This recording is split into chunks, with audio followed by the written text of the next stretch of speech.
বাংলাদেশ জামাত ইসলামী 1971 সালের যে ভূমিকা, এতদিন পর্যন্ত যে মিথ্যা রচনা, আপনারা বদরউদ্দিন ওমরের ইতিহাস পড়বেন, তার যে লিখিত বইতে আমরা পড়েছি মুক্তিযুদ্ধ নিয়ে যে সমস্ত কল্পকাহিনী লেখা, এগুলো 100 ভাগের 90 ভাগ মিথ্যা। সুতরাং জামাত ইসলামী বাংলাদেশ ওই সময় যুদ্ধের বিরুদ্ধে ছিল না, তারা ছিল ভারতের বিরুদ্ধে। আমরা এইটা এখন জানছি, এতদিন আমাদেরকে এই সত্যটা জানতে দেওয়া হয়নি।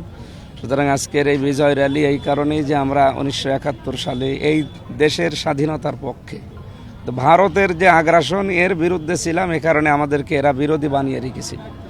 এবং আগামীর বাংলাদেশ আমরা ভারতের তাবেদার মুক্ত করে এ দেশকে স্বাধীন চেতা হিসাবে আমরা চলতে চাই আগামীতে। এইটাই আমাদের উদ্দেশ্য আজকের এই র্যালির। এবং আগামীতে বাংলাদেশ ঐক্যবদ্ধ থাকবে ইনশাআল্লাহ। আমরা মনে হয় দল মত জাতি বর্ণ ধর্ম নির্বিশেষে এদেশে যারাই জন্ম নেবে তারাই যেহেতু এদেশের সম্মানিত নাগরিক, সুতরাং সবাইকে নিয়ে আমরা এদেশকে আবার এগিয়ে নিতে চাই। পেছনের ইতিহাস আমার মনে হয় পেছন দিকে টানা ঠিক না, পেছনে সব ভুলিয়ে সামনে আমরা নতুন ইতিহাস তৈরি করব, যেটা আমরা বলছিলাম। সুতরাং এখানে কোনো দল মত না থাকাই ভালো, সবাই আমরা এক বাংলাদেশি, দেশের জন্য আমরা এখন সবাই এক। বিজয় আসলে কি করা লাগে আমরা কোরআন হাদিস থেকে অনেক উদ্ধৃতি দিয়েছি, সামনে আমরা ওই হিসাবে আল্লাহ এবং রসুলের নির্দেশিত পথ অনুযায়ী বিজয় পালন করবো ইনশাআল্লাহ।